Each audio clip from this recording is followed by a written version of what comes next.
que acredito que podem ser 1% melhor a cada dia. Hoje tenho o prazer e a honra de estar aqui na Bubox com o Marco Gomes.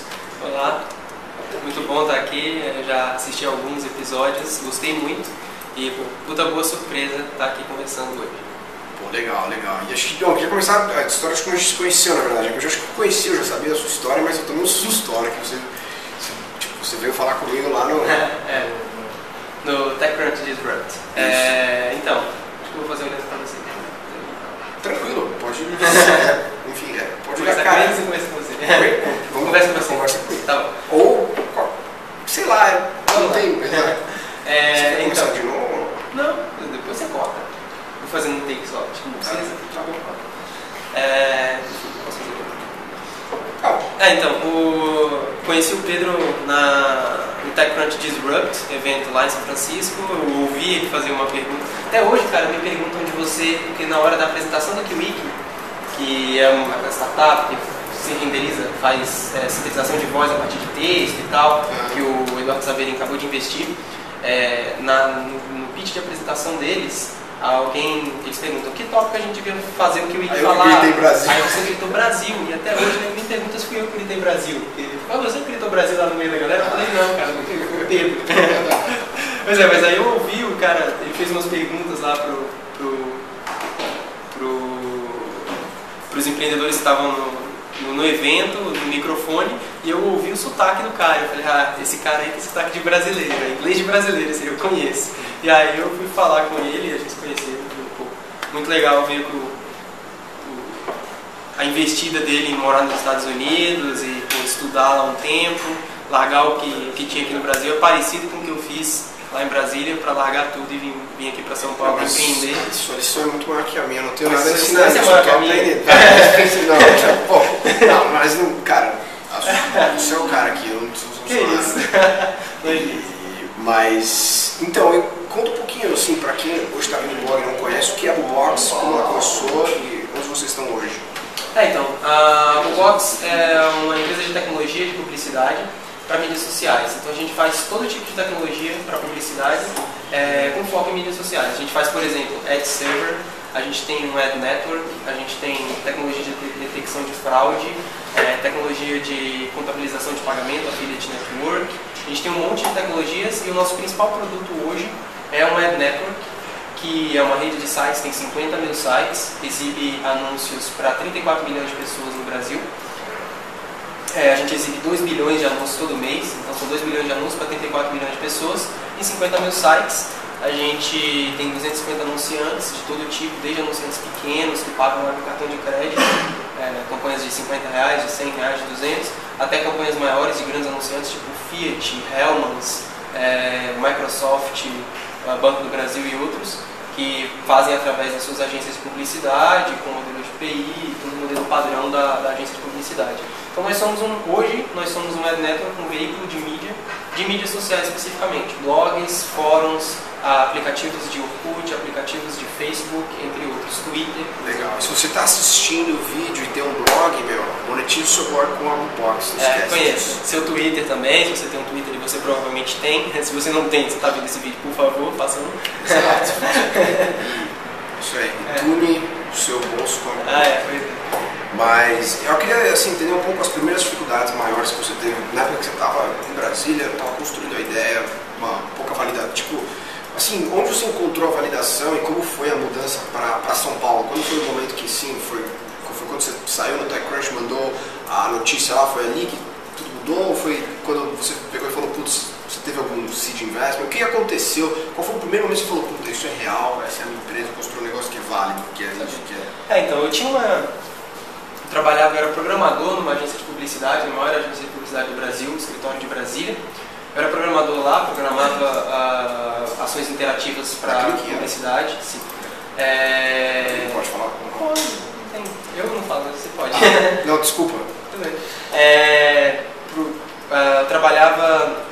Era programador na agência, fazia ações interativas, tipo hot site, banner, advert game, coisas assim.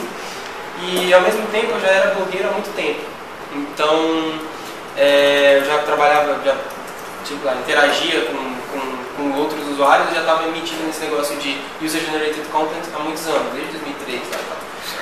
E aí eu meio que juntei as duas coisas, porque não tinha uma maneira legal de você ganhar dinheiro com o seu conteúdo que você publica online, até então. Existia o Google e tal, mas o foco dele não era em User Generated Content, o foco dele era em tudo.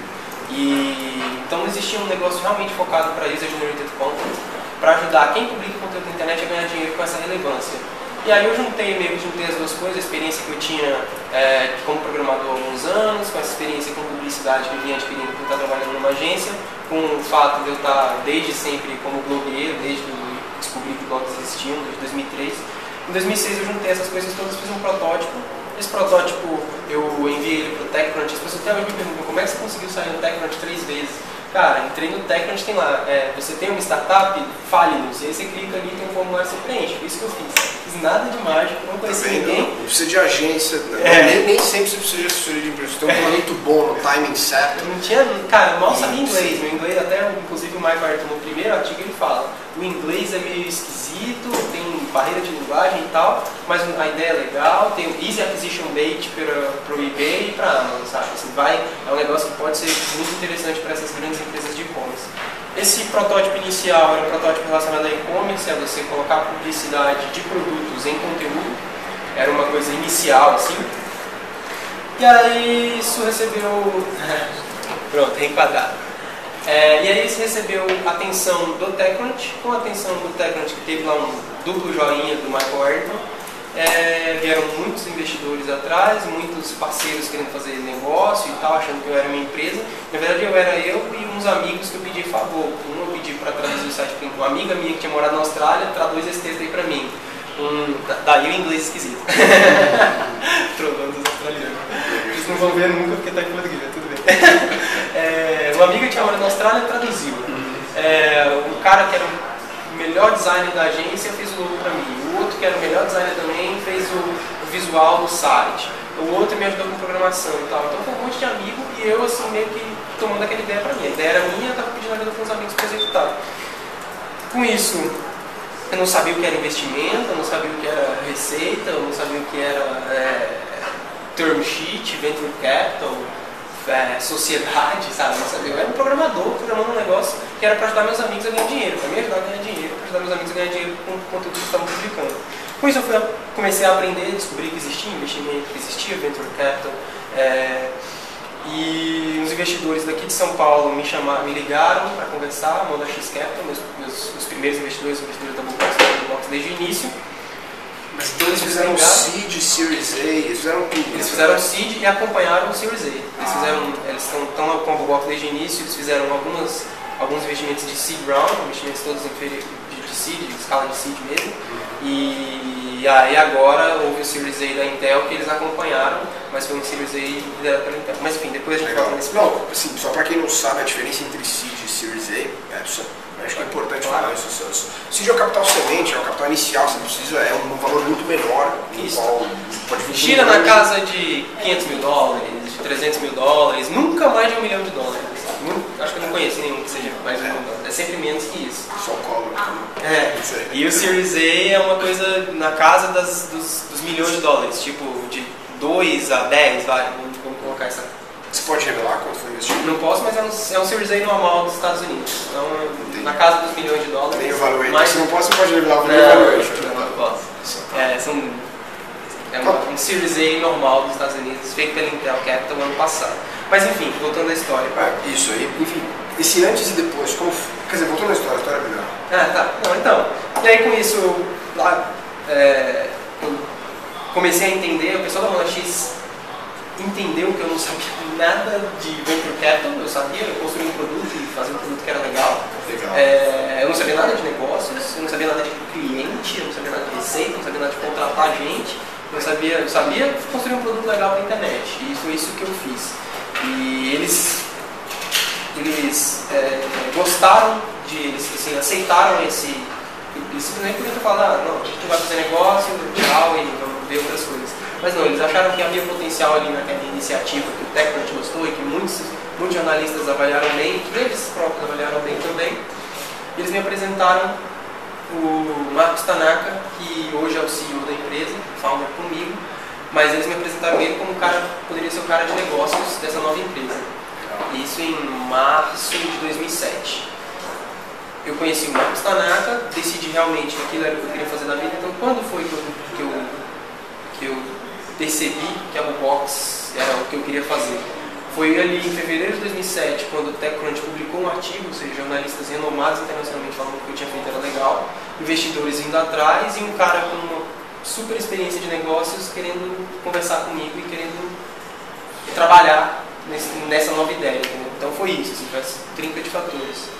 E as coisas começaram a acontecer, eu comecei a aprender sobre Venture Capital, comecei a aprender sobre negócios, começamos a construir a empresa. Depois, eu mudei para São Paulo, larguei tudo. Depois disso, a gente pegou investimento. Então, para quem acha que eu saí de Brasília, mudei para São Paulo para pegar, porque eu tinha pego um investimento e ia fazer uma empresa, pelo contrário.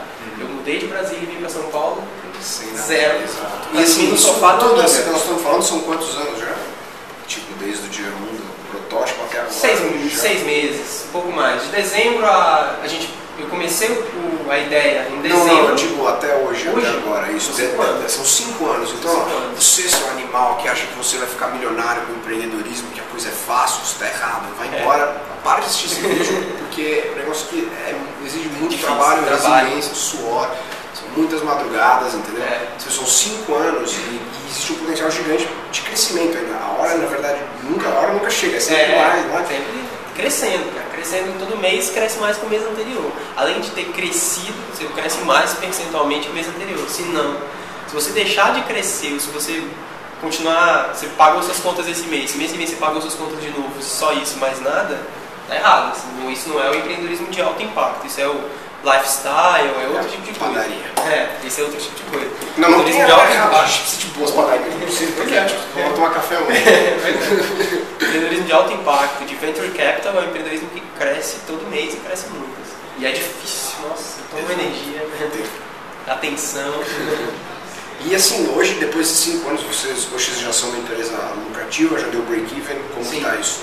Em 2010 a gente anunciou que deu break-even, hoje nós somos uma empresa de 30 pessoas, de 30 a 35, crescendo sempre, claro, mas hoje a gente tem em média isso na empresa, e somos lucrativos, isso é quase tudo que eu posso te falar sobre os números financeiros da empresa, eu posso te falar quanto a gente fatura, quem é sócio do que e tal, mas a gente pode falar isso. Não, mas tranquilo, 30 pessoas e somos lucrativos. O legal é que faz tempo, inclusive, desde o início de 2010. A gente, inclusive, pegou o investimento da Intel, realmente não era investimento para pagar salário de funcionário. O investimento da Intel é um investimento de crescimento e de maior robustez para a empresa, para a gente continuar azeitando os processos e crescendo a empresa e escalando. Mas não é um investimento de pagar contas. Entendi. Não, show de bola. E assim, Intel não faria isso. Você saiu no livro da Sarah Lessig do TechCrunch também, certo? E como é que foi isso? Sobre o que é o livro dela? Sobre o empreendedorismo é possível em qualquer lugar. É isso. Chama Brilliant Crazy Cocky, que é tipo brilhante, louco, convencido, traduzindo aí na tradução não oficial.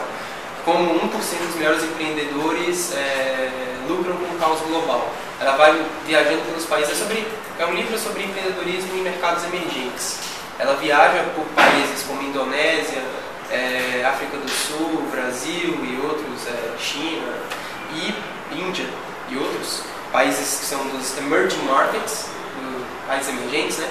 Ela viaja por países emergentes mostrando cases de empreendedorismo nesses países de pessoas que...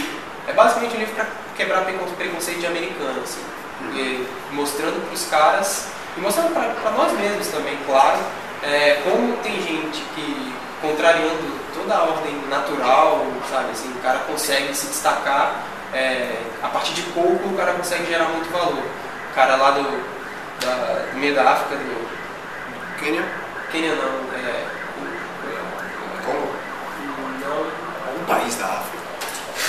Enfim. Não, mas esse cara de um país da África que perdeu a família dele toda na guerra civil, todo mundo, mãe, pai, tudo. Nossa, ficou sem nada, com a roupa do corpo, e hoje, alguns anos depois, o cara tem uma casa no lago, uma casa na beira do lago, super legal, tem vários Mercedes, e ele fez isso tudo com uma distribuidora de bens básicos, sabe?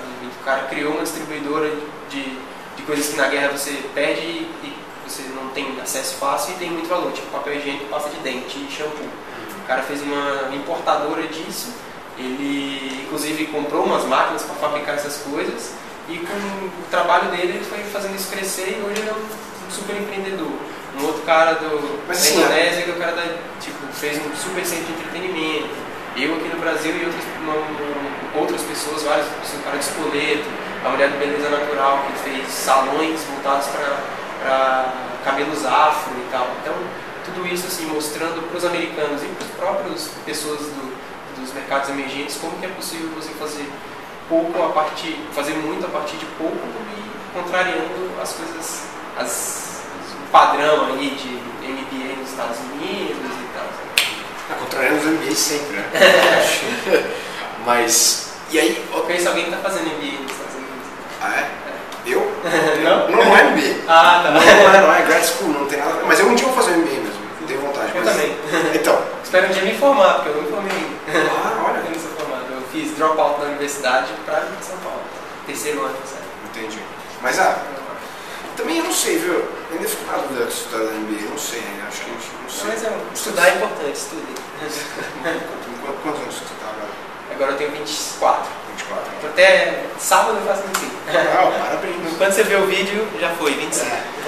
Mas agora eu tenho 24, é tipo uma viagem no tempo. E assim, a gente estava conversando um pouco antes de ligar a câmera, né, sobre o momento do Brasil, o momento que a gente vive agora. E aí acho que vale muito esse ponto de falar que você está há 5 anos, né? Esse aqui é um negócio que...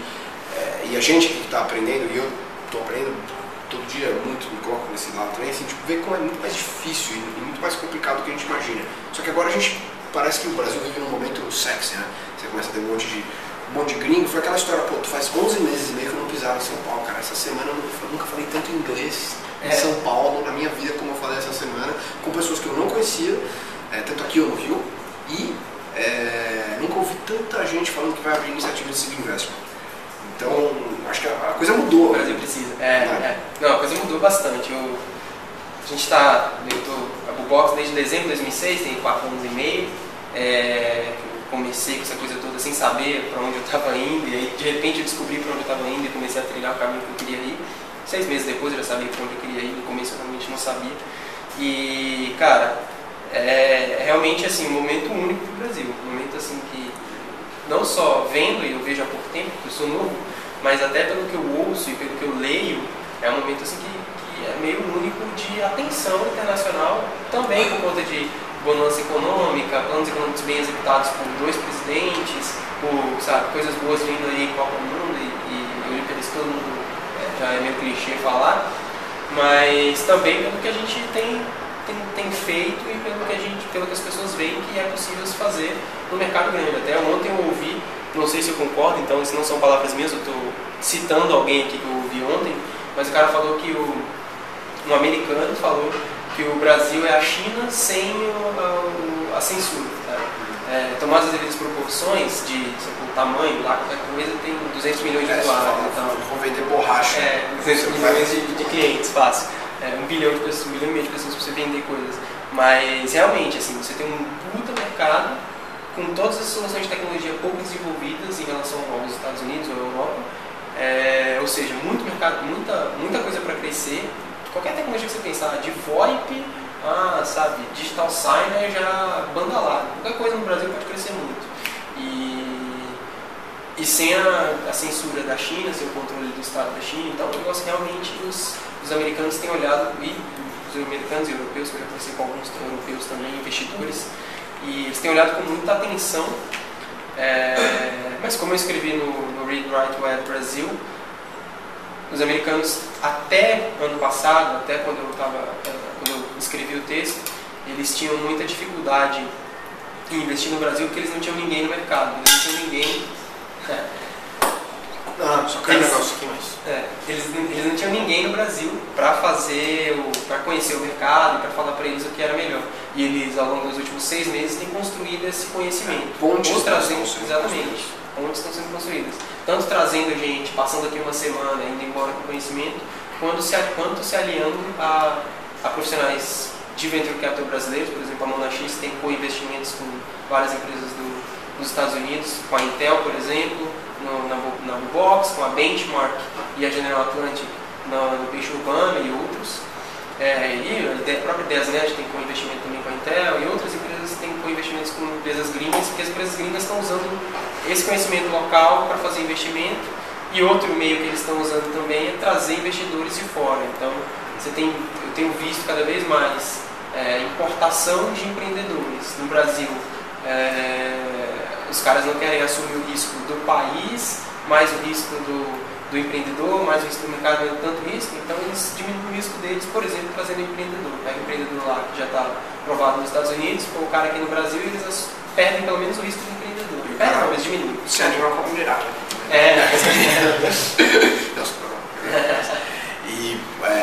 Mas assim, cara, eu vejo isso muito também, assim, e existe esse processo, a gente acha que eles estão hoje num processo de descoberta, entendeu? Que sim, total. Sabe, não é a primeira vez que tateando, né? Exatamente, não é a primeira vez que você sai pra ir pra balada aqui, você não precisa vir com um RG falso ou alguma coisa assim. É a primeira vez que você olha a luz, você ouve a música, você pega um negócio, aí você prova, não sei o que e tal. Agora acho que o próximo passo é alguns, tipo, vai ter gente que vai se dar bem, e vai ter gente que vai ficar de ressaca, vai vomitar, tem uma mistura. Vai querer ir embora, vai ficar cansado. Então, mas é um momento muito único, né? Que a gente, realmente eu sinto que a gente está vivendo uma fase agora que a gente pode virar um país do presente. Mas existe um caminho tão gigantesco, porque a hora que falta muita coisa. É muita coisa. Reforma tributária, reforma assim, você hoje, depois que você escala a empresa no tamanho desse, que já tem um monte de gente, quer dizer, a responsabilidade na sua cabeça é outra, né? Porque você sabe que tem um monte de gente que, cara, tipo, não é você com seus amigos, muda.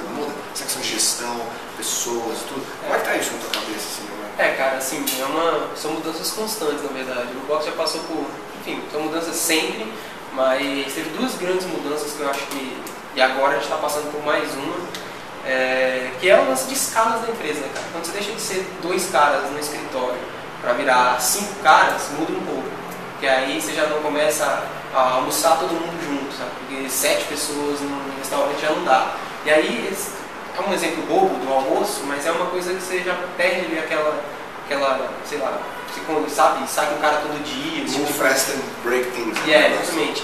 E depois tem essa outra mudança agora, que é a mudança de trazer cada vez mais gente executivo sênior para a empresa, fazer a empresa ficar, o quadro de pessoal da empresa ficar mais sênior e mais, vamos dizer, experiente, para atender e para escalar melhor os processos, porque você tem um monte de processos na empresa, e esses processos precisam se escalar, processo no nosso caso aqui, processo de pagamento, processo de comunicação, processo de venda, sabe? Tudo isso precisa escalar e você precisa de gente muito sênior, porque crescer dói muito. Então, tudo isso assim, é dor. Eu gostei de crescer porque tudo dói, né? Fazer um business plan dói, fazer um negócio dói, tudo dói. Sempre assim, cara. É uma luta. É idiota, não é não. É muito bom. Cada dia é ótimo. Olha aqui, a gente aqui, 8 horas da noite, a gente aqui. Pode crer. E aí, assim, acho que uma das coisas que foi aquilo que eu tinha falado, sabe, que o mais admiro é assim, a tua humildade, a tua tranquilidade. Isso eu acho isso muito louco, assim, que não... E você tem um conselho para um cara que tá olhando assim, fala, ele vê que se ele olha a tua história e ele acredita que é possível também, assim, o cara tá pensando lá, você acha, foca na execução, encontra os caras certos, ou os primeiros passos, assim, tudo depende de momento, né, cara? Eu costumo falar que, de certa forma, olhando agora, pra mim, entre aspas, pra mim foi fácil. Porque eu não tinha responsabilidade com o filho, eu não tinha responsabilidade com grandes contas para pagar, eu podia dar errado. Então eu estou assumindo um risco que no meu momento podia. Se eu falar pro cara, eu não posso sair falando, cara, manda ver, faz igual eu fiz, vamos embora. Porque o cara, tem gente que tem filho, sabe? Tem gente que tem um cachorro para alimentar, né? Mas assim, eu falo para as pessoas, cara, assuma riscos, assuma riscos, o risco com responsabilidade, assuma todo o risco que você puder assumir, cara. Tipo, que você, principalmente para você mesmo, sabe? Assim, todo risco que você puder fazer para você, que não for influenciar outras pessoas, que não for deixar seu filho sem comer, sua esposa sem ponta de luz, essas paradas, mas todo isso que você puder assumir, principalmente pra você, cara, manda ver, vamos embora. Acho isso muito legal, assim, há 2 dias atrás eu gravei aquele Man in the Arena, sabe aquele videocast, que é por sinal eu recomendo, todos vocês estão assistindo também, assistam o Man in the Arena, que é um videocast sobre empreendedorismo, cultura digital e tal, e aí a pessoa que foi entrevistada antes do que eu foi o Daniel Reise, que é o CEO do Grupo Direct e tal, uma pessoa super inspiradora. E eles falam um negócio que... eu fiquei muito feliz de ter chegado mais cedo para ouvir eles, porque foi eu me senti privilegiado estar lá ouvindo ele, assim, sabe? Foi muito legal. Eu gosto muito. E aí, ele falou um negócio que eu achei muito louco, uma teoria dele, assim, que era uma história de... Para empreender, você tem janelas de oportunidade na vida. Então, eu estou reproduzindo aqui o que ele falou nos devidos créditos. E que era o quê? Ele falou, primeiro, quando você está ali, no metade da faculdade, que foi o seu caso, metade da faculdade, de repente você percebeu, você mistura todas as suas experiências do teu estágio, do teu dia a dia, daquilo que você gosta e constrói um negócio para resolver para você. O teu custo de risco, tipo, o seu risco é muito baixo, então você larga tudo e vai fazer aquele negócio que tem a primeira validação e dá certo. Acho que o segundo ponto é, você se formou, trabalhou um pouco no mercado, teve uma certa experiência e depois pegou e falou, putz, não, eu tô a fim de fazer, vou empreender, vou isso que acho que é mais o meu caso. Eu me formei, eu trabalhei um ano, depois fui. E fui pra Boulder e tal. Aí, depois você tem um outro cara, que é aquele cara que tava na idade, acho que mais ou menos do Júlio Vasconcelos do Peixe Urbano, que tava quase 30. Quase 30. Então, passou aquele tempo, você teve uma sólida experiência no mercado, você fez o seu MBA, você fez o seu negócio aqui, e você vai lá e lança. Aí depois disso, você tem os seus 40 anos, depois que você já teve, tipo, seus filhos já estão na faculdade, já tá todo mundo segurar a onda, já se tudo errado. Exatamente. E aí você tem esse momento. Depois você tem um outro momento quando você já tem 50 plus, que é assim, que é o que você é o cara mais foda no seu mercado, naquilo que é, sei lá, se você faz logística para container no porto, você é o cara da logística no container no porto e ninguém fez isso mais de 10 mil horas lá do Outliers, do Malcolm Gladwell, isso. Então você já dominou o negócio de uma tal maneira que você vai ser muito disruptivo que você vai fazer no mercado. Eu disse essas janelas. Eu achei que, cara, se parar pra pensar e olhar, é isso, né? Porra. É interessante essa visão. O lance do... Realmente, eu entrei, por exemplo, no meio do caminho, lá no meio da faculdade. Já o Tanaka, que é meu sócio, era o caso do quase 30. Ele já tinha lá 29, 30, já tinha trabalhado no mercado 7 anos no mercado de consultoria e entrou. Inclusive foi um casamento muito bom, né? A minha ousadia e visão de tecnologia, que tipo, conhecer social media, conhecer user-oriented content, conhecer tudo que tinha de mais moderno no mundo, mas a sólida experiência dele com negócios e com business que funcionou bem. Então, acho que, inclusive, procurar um outro exemplo, um outro conselho que eu tenho para quem está querendo começar é procurar os pares certos, assim. E isso é engraçado, cara. Os seus amigos, normalmente, acho que não são os seus melhores sócios. Os seus amigos são iguais a você. O cara curte a mesma música que você, o cara vai nos mesmos lugares que você, o cara, sabe, tem a mesma idade que você. Não, eu acho, por observação, que não é esse cara. O cara é totalmente diferente de você, ele potencialmente tem outra idade, ele potencialmente cresceu de outro jeito, ele ouve outra música, ele está indo para o momento profissional. Que é isso que faz quando um fala, vou pular aqui desse penhasco, o outro fala, não, tem um penhasco, calma aí. Exato. Mas aí você fala, vou construir uma ponte para a gente atravessar. Exatamente. Não, pô, muito legal, assim. Acho que, eu não sei, assim, se você tem mais quais são os próximos planos da Boombox, assim, se você fala, é isso que nós vamos estar falando, a gente quer fazer isso, crescer para esse lado, e para a gente encerrar, assim, não sei. Então, agora a gente está trabalhando. No tempo que eu falo todo esse produto, acho que não faz muito sentido, mas do ponto de vista de negócio é robustez na empresa mesmo. Assim. É pegar todos os nossos processos e estruturá-los de uma maneira. E os processos simples, processo de pagamento, processo de comercial, de venda, processo estruturá-los de uma maneira congente que suporte uma escala que é a escala que a gente quer imprimir, que a gente tem feito no negócio até aqui, que as pessoas têm conseguido segurar, tipo eu, Tanaka, a liderança e essas 30 pessoas que estão aqui, mas a partir de agora a gente precisa de processos que suportem esse crescimento para 100 pessoas, 150 pessoas no futuro, não no próximo ano, mas no futuro.